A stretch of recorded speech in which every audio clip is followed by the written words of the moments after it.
Welcome to the Black Money Matters podcast, presented to you by the Los Angeles Sentinel and JP Chase. I'm your host, Danny Bakewell Jr. This podcast series aims to empower our community by providing the tools needed to build financial wealth through home ownership, entrepreneurship, and financial literacy. On today's podcast, we will be speaking with Diedra Porche. We'll discuss Chase Bank's commitment to closing the racial equity gap and economically empowering the Black community. Welcome to the show, Diedra. First question is, Diedra, can you explain what racial equity is and why JP Chase has made a commitment to closing the racial equity gap among communities of color, and in particular, the Black community? First of all, let me say thank you so much for having me. I consider it an honor to be here working with the Sentinel on such important matters. It's a pleasure to be here. It's great to have you here. So racial equity is about leveling the playing field. I think we would all agree that the playing field is not level for everyone. We don't all have the same level of income. We don't all enter financial matters with the same level of equity. And so closing the racial equity gap is about leveling that playing field.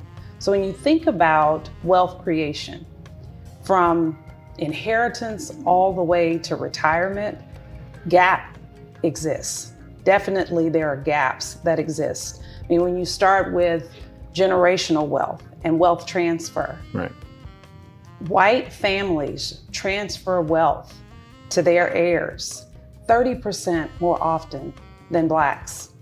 And when you look at home ownership, there's a 33% gap between white home ownership and Black home ownership. Do you think we just haven't been trained for that? Is that a cultural thing? What do you think is really the base for that kind of inequity? Great question. It really starts at the foundation of wealth building. And when you look back generations, this frankly has been a part of our culture, a part of our economy for quite some time.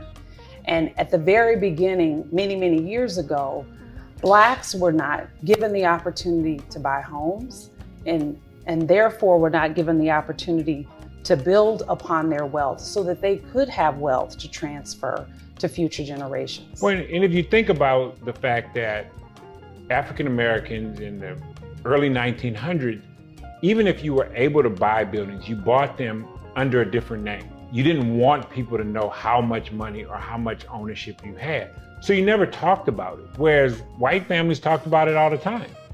We don't put together a generational plan, and that's something that our community has to learn. How do we do that? And how is JP Chase helping to move that along?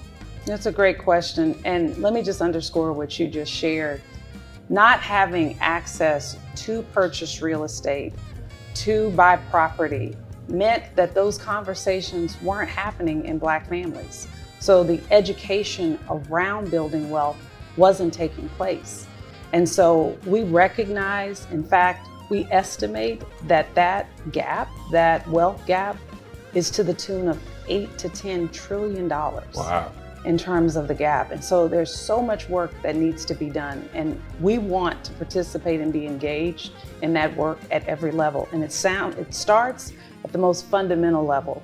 So just building financial education, making sure that folks understand the foundation of building wealth, that they understand what it takes to have a bank account, what it takes to buy a home, what it takes to start a business and run a business. So those very foundational elements we intend to be engaged in and participate in. Well, look, that's the beauty of this show, and that's what we really intend to do in this show, is really have those kind of conversations, to be able to, episode by episode, talk about those issues. And the truth is, Chase, beyond just putting money into this community, opening up wonderful branches throughout our community, you guys have really put your money where your mouth is. Chase has made a commitment, I think it's somewhere in the neighborhood of $30 billion of investing to close this equity gap. How is that money being spent? How is the community being benefiting from that? It's a great question, and you're right. The commitment, the racial equity commitment is what we're calling it. $30 billion over 5 years. And I want to share how that breaks down. In fact, I have some notes here. I want to get this right, Danny, because it's really profound. So one thing to note is that we are looking to put capital, to put loans in the hands of Black business owners. So full stop, we are interested in making sure folks have access to capital. And $26 billion of the $30 billion is on home ownership. So that breaks down to $8 billion in originations, meaning new home owners, to the tune of 40,000 loans. $4 billion of it is to refinance loans so that folks can keep more money in their pocket. And so that's 20,000 loans that we're looking to refinance. And then $14 billion is just preserving affordable rental units. We recognize that everyone is not going to necessarily be in a position right away to purchase. So we've got to preserve affordable housing. And so that's $26 billion. $2.75 billion, like almost right around almost $3 billion is business loans. We want to do an additional 15,000 loans for small business owners. We're also very focused on ensuring that we're creating opportunities for Black suppliers. So we've decked $750 million just against making sure you have more Blacks in the supply chain. But I mean, access to working capital is one of the biggest challenges that any business has, but particularly African American and Latino communities really struggle with that. So with programs like this, small businesses will have access to capital to be able to get access to larger accounts, larger lines of capital, and be able to really compete. Do you see that providing these resources really allows Chase and these businesses to grow? And how does that grow? One of the things I would mention, it's a great question. It occurred to me that most folks don't recognize that Los Angeles is a small business town. Los Angeles is the biggest small business county in the entire country. Wow. And so I didn't know that. Getting it right here makes a big difference. And what we found is that business owners absolutely need access to capital, but they also need access to technical assistance. They need to know how to run their businesses and how to thoughtfully deploy that capital so that they can grow. And so one of the things that we've done is we've stood up a role, a senior business consultant that will mentor these small businesses and work hand in hand with them as they get access to capital to make the right decisions about how to deploy that capital. Do they want to hire more people? Is it time to open another location? How should they thoughtfully deploy that capital? Well, it's interesting you say that. And, part of the thing that we look at, it's generational, it's cultural, it's all of these things. In the Black and the brown community, banks are almost intimidating because we haven't had access to the kind of resources and really understand banking relationships. So, truth be told, small businesses, they're afraid. They're afraid to go to the bank. They're afraid to because they're afraid that somebody's going to tell them, you've been doing this wrong. And because you've been doing it wrong, look, we know we buy for this amount, we sell for this amount. And at the end of the day, we got a little money left over. Right. We got a successful business. And that's how small businesses in our community have been engaged for years. Right. My grandfather was a small restaurant and store owner, and that's basically what he did. But when we talk about that, what does Chase do beyond this mentorship? How do people qualify and how do they develop this relationship with JP Morgan Chase and not feel so distrusted or afraid coming into this branch right here in the heart of their community on Crenshaw Boulevard and saying, hey, I want to build a banking relationship. I need help. Right. I will tell you a big part of what we're trying to accomplish. And by the work, let me just say, Danny, we have been at this work for quite some time. This didn't start a couple of years ago with the social and civil unrest that we have all been familiar with. We have been at this work of building economies for quite some time in those communities that are underserved. But one of the things we've learned is we've got to build those relationships. We have to build that trust. And so one of the things that I'm excited about is our Crenshaw Community Center right here in the neighborhood. We also will have 9 other locations throughout Los Angeles where folks can come in and they can meet with a banker, but they can also have their community meeting. They can also come and hear a small business seminar. They can also come and meet with their local nonprofit organization that they're engaged with, so that we can build relationships and hopefully then build trust. If we are a part of these neighborhoods and we're a place where people can come and feel comfortable, then we know we'll build those relationships, and hopefully that will lead to trust so that we can help them with their businesses. You know, I heard this a long time ago, and someone said, money is just a tool that's part of your tool belt to be able to do your business. The same way for a contractor, a hammer and nails and lumber is a tool, so is money. But you've got to train people to understand and think like that. And that's one of the things that I applaud JP Morgan Chase for wanting to do. But how do you engage people to get them to come in and understand, we're not here to set you up. We're not here to take your house. We're not here to take your business. But what we are here to do is help you to grow your business, help you to understand how to use the capital and the resources to your benefit. Sure. One of the things I'm excited about in that regard is the work that we're doing and the resources we're providing are available if you're a business customer of Chase or not, if you're a consumer customer of Chase or not.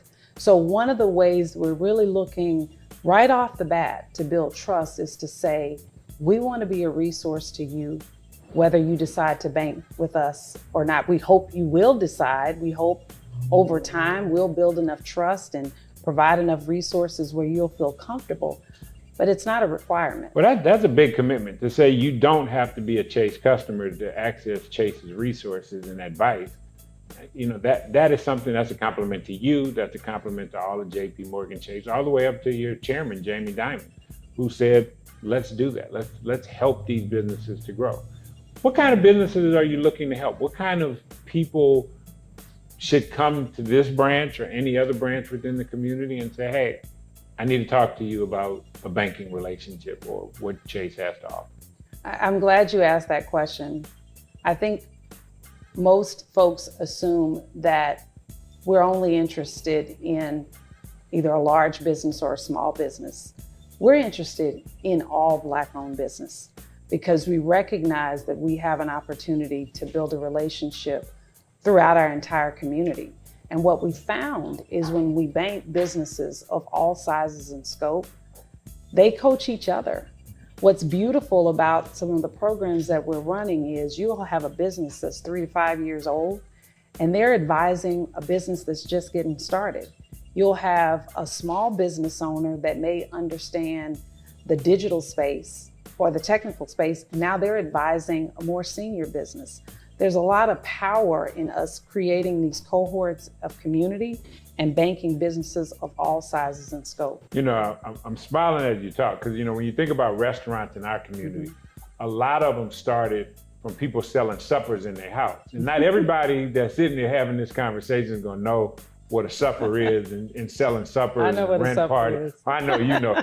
I know you know what a supper is. But the person who sells suppers in their house and throws rent parties and all of those things, can they come to Chase and talk about, how do I expand my supper business, eventually turn it into a supper club or a sit-down restaurant? Absolutely. So many businesses start out that way. I'm thinking about a customer in particular that had nonprofit dinners, wine dinners in her home to raise money for her kids' school. Huh. That is now a restaurant. She took that concept and pivoted into starting her own restaurant business. And so we absolutely want to work with those businesses, help them build a business plan, understand what they're trying to accomplish. And what I'm excited about is that this partnership allows us to work not just within the resources of Chase, but we're partnering with really credible nonprofit organizations that serve our community so that we can support the entire ecosystem for businesses. You may not be ready today to do a conventional loan, but you might be ready to work with one of our nonprofit partners and get access to a grant or get access to some type of startup capital. It's that entire ecosystem that will make this thing work, Danny. It takes all of us working together to really be able to close that racial wealth gap. No, I apologize. Well, I want to go back to the $30 billion. Yes. You know, that I like that sound, $30 billion. So let's go back to that $30 billion. And when we talk about $30 billion, how do people access that? What do they need to do to come and say, hey, I want my piece of the rock? You know, absolutely. What I love about this, and again, I'll remind folks that this is not a grant. We are looking to put loans in the hands of individuals. And because this is fully a part of how we operate as a business, you can come into your local branch and meet with an individual and talk with them about your needs. This is not something we're deploying on the side. This is a part of the way we do business. So if you live on First Avenue, right over here off of Crenshaw, you don't have to go to Century City or downtown Los Angeles. You can come right in on Crenshaw and Vernon and say, hey, I want to talk to you about doing some business with Chase, and they will get the information. That's correct. And fortunately, we've also built a number of dedicated community advisors that have specialty in home lending, have specialty in small business, have specialty in financial education. They are located in these branches, in these community centers, to provide that additional resource and support and education and information so that while you're also getting that loan, getting that capital, you have someone to help coach you right here in your community branch. So home loans, business advice, you can come right to your local branch and get all that information. Wow. Absolutely. Well, I thank you for coming and taking this time. I look forward to us working together in the future. I look forward to expanding on our Black Money Matters podcast, where we will individually talk about things like entrepreneurship, like home ownership, all of these things that we've kind of touched upon today. And I just think that the work that you are doing and your team is doing here within our community and across this country, not only our community here in Los Angeles, but the country, the African American and communities of color throughout the country, we applaud you. We applaud everything that JP Morgan Chase has done. One last question is, beyond coming to this branch, where can people go to get more information about this program? There's a ton of information on our website at chase.com. That's simple enough, chase.com. Just go there and you can get all the information. Well, Diedra, thank you. I look forward to seeing you again.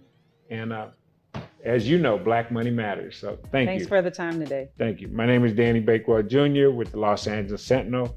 This is our first edition of Black Money Matters. Please join us next time on the Black Money Matters podcast as we discuss ways to empower our communities and get our people financially healthy. Follow us on Instagram at LA Sentinel News and on Twitter and Facebook at the LA Sentinel. Thank you for listening.